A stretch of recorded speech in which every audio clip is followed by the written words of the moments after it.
Target with Alok channel पर daily news की एक श्रृंखला आज से प्रारंभ हो रही है। तो आज प्रारंभ करते हैं आज की खबरें।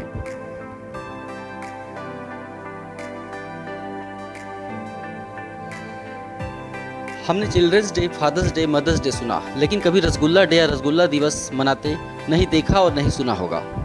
दरअसल देश में पहली बार त्योहारों की तरह ही रसगुल्ले को महत्व देते हुए पश्चिम बंगाल में सरकार ने रसगुल्ला डे को मनाने की घोषणा की।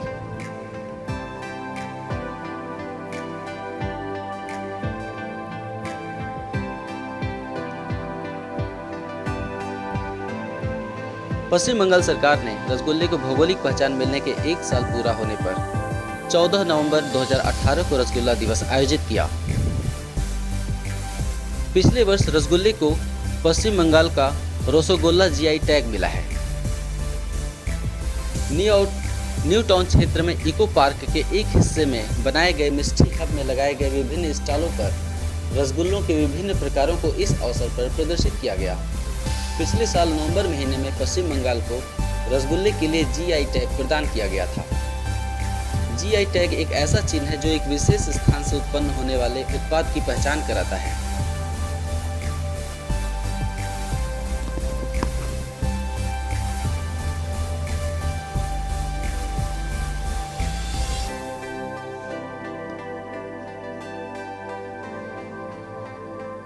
निपुण ई पोर्टल। दिल्ली पुलिस ने अपने कर्मचारियों के प्रशिक्षण के लिए ई लर्निंग पोर्टल निपुण लॉन्च किया। इससे पुलिस अधिकारियों पर नवीनतम जानकारी प्राप्त होगी। इसका उद्देश्य कर्मचारियों को ऑनलाइन प्रशिक्षण प्रदान करना है। इस पोर्टल पर कानूनी स्थायी आदेश, जांच पड़ताल, चेक लिस्ट, केस फाइल के लिए फॉर्म, उच्च न्यायालय तथा सर्वोच्च न्यायालय के नवीनतम निर्णय उपलब्ध होंगे। कोर्ट से छानबीन करने वाले पुलिस अधिकारियों को भी इसका लाभ होगा।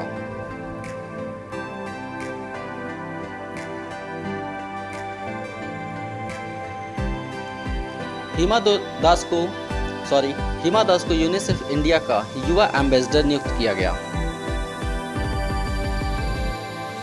हिमा दास असम के नौगांव जिले से संबंध रखती हैं। उनके पिताजी पेशे से चावल की खेती करते हैं। हाल ही में एशियाई खेलों का आयोजन हुआ था, जिसमें हिमा दास ने 400 मीटर की फाइनल दौर में क्वालिफाई करने के लिए 51 समय के साथ राष्ट्रीय रिकॉर्ड स्थापित किया था। IAAF अंडर 20 एथलीट चैंपियनशिप 2018 में उन्होंने ट्रैक इवेंट में स्वर्ण पदक जीता था। वह यह उपलब्धि प्राप्त करने वाली पहली महिला एथलीट है।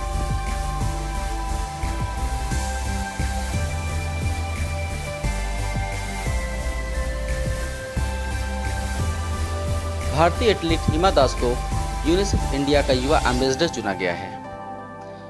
वे यूनिसेफ इंडिया की पहली युवा एम्बेसडर हैं।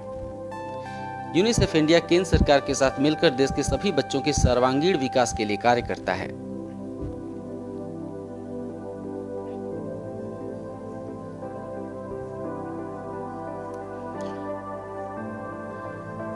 भारत में बटन वाला पहला इंटरैक्टिव क्रेडिट कार्ड।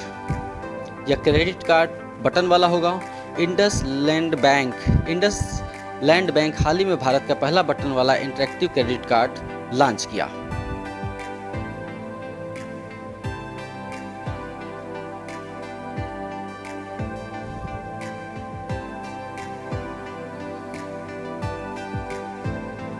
केंद्रीय और राज्य सूचना संगठनों का सम्मेलन का आयोजन गुवाहाटी में किया गया, धर्मशाला में किया गया।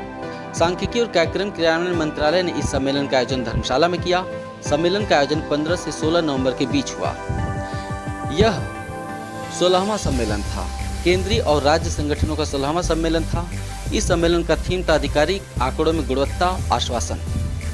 हाल ही में धर्मशाला को हिमाचल प्रदेश की दूसरी राजधानी बनाई गई। ग्रीष्मकालीन राजधानी शिमला रहेगी और धर्मशाला हिमाचल प्रदेश की शीतकालीन राजधानी रहेगी। सभी पूर्वोत्तर राज्यों द्वारा दिसंबर 2018 तक खुले में शौच से मुक्ति की घोषणा। हाल ही में पूर्वोत्तर के 8 राज्यों ने खुले में शौच से मुक्ति के लिए गुवाहाटी में एक सम्मेलन का आयोजन किया और उसमें खुले में शौच से मुक्ति की घोषणा की गई। बैठक में खुले में शौच से मुक्ति की स्थिति, ठोस और तरल प्रबंधन, ग्रामीण जलापूर्ति की स्थिति पर चर्चा की गई। हिमाचल प्रदेश, असम, मणिपुर, मेघालय, मिजोरम, नागालैंड, त्रिपुरा, सिक्किम की टीमों ने समीक्षा में हिस्सा लिया। खुले में शौच से मुक्त राज्यों की टीमों ने अपने प्रयासों के बारे में इस सम्मेलन में बताया। दरअसल सिक्किम देश का पहला खुले में शौच से मुक्त राज्य है और सिक्किम राज्य की टीम ने ठोस और तरल कचरा प्रबंधन पहलों की जानकारी दी, जिससे पूर्वोत्तर के राज्य अवगत हुए। सिक्किम राज्य खुले में शौच उन राज्यों को प्रबंधन की जानकारी दी गई जो कि खुले में शौच से मुक्त नहीं है।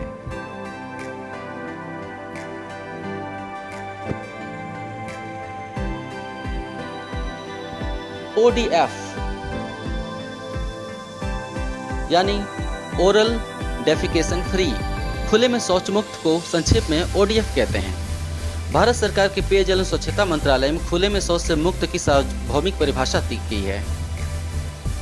इसके तहत किसी गांव को ODF यानी खुले में शौच से मुक्त तब माना जाएगा जब पर्यावरण में खुले में मानव मल नहीं दिखेंगे। मंत्रालय द्वारा स्पष्ट किया गया कि मल निष्पादन की सुरक्षित तकनीक से आशय ऐसी तकनीक से है जिससे सतही जल, भूमिगत जल प्रदूषित न हो, मल मक्खियों, जानवरों की पहुंच से दूर हो, बदबू और अप्रिय स्थितियां न हो। यह भी बताया गया कि ODF का लक्ष्य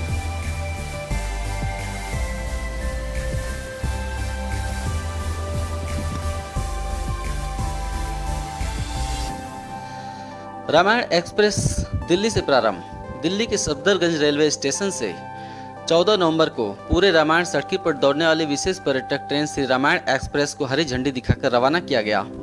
यह ट्रेन भगवान श्री राम से जुड़े प्रमुख स्थलों की यात्रा करेगी और दिल्ली से होते हुए रामेश्वरम तक जाएगी। इस दौरान यह भगवान राम से जुड़े हुए सभी स्थलों पर रुकेगी। दिल्ली से निकलने के बाद इसका पहला पड़ाव अयोध्या होगा।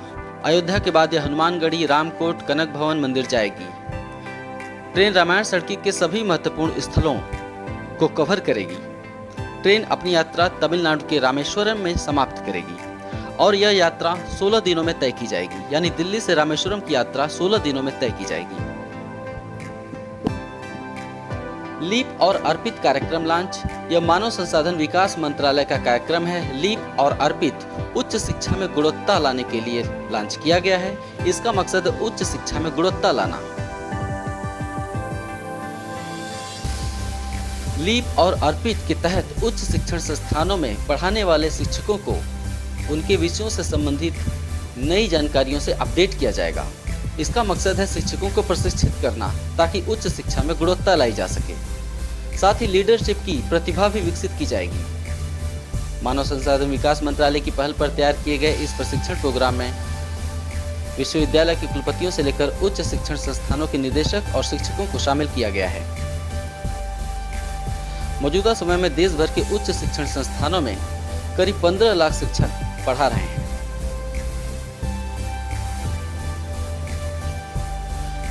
लीप और अर्पित योजना के लाभ। लीप के तहत शिक्षकों के प्रशिक्षण कोर्स की गणना उनकी पदोन्नति के दौरान की जाएगी, यानी शिक्षकों की पदोन्नति उनके प्रशिक्षण से जुड़ी होगी। ऐसे शिक्षकों को पदोन्नति में वरीयता दी जाएगी। इसके अलावा सरकार ने विश्वविद्यालयों और उच्च शिक्षण में नियुक्त होने वाले शिक्षकों के लिए भी एक इंडक्शन कोर्स डिजाइन किया है, जिसके तहत भर्ती होने वाले नए शिक्षकों को नियुक्ति के दौरान ही 1 महीने का इंडक्शन कोर्स कराया जाएगा।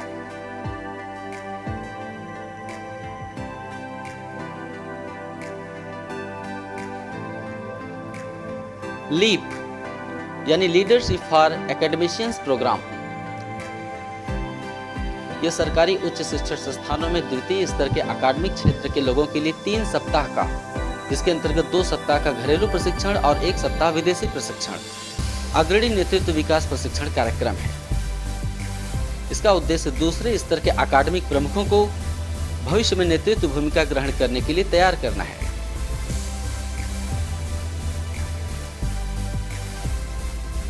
मानव संसाधन विकास मंत्रालय द्वारा उच्च शिक्षण में गुणवत्ता लाने के लिए 2 कार्यक्रम लॉन्च किए गए। पहले का नाम है लीप और दूसरे का नाम है अर्पित। अर्पित यानी annual refresher programme in teaching.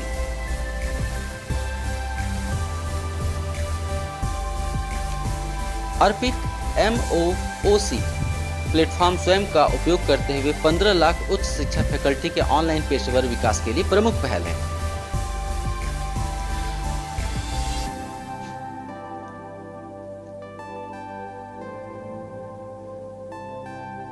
हाल ही में आशीष कुंद्रा को मिजोरम का नया मुख्य निर्वाचन अधिकारी नियुक्त किया गया। आशीष कुंद्रा मिजोरम के नए मुख्य निर्वाचन अधिकारी होंगे।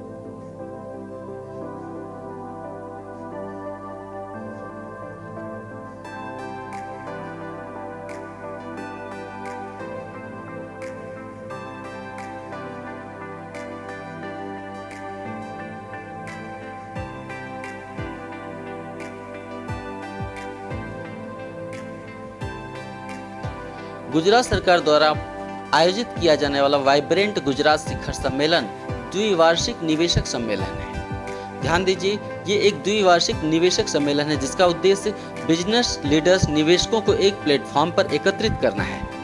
संयुक्त अरब अमीरात वाइब्रेंट गुजरात शिखर सम्मेलन 2019 का पार्टनर देश होगा। मिलन का आयोजन गांधीनगर में 18-19 जनवरी के दौरान किया जाएगा। यह वाइब्रेंट गुजरात समिट का 19वां सम्मेलन होगा।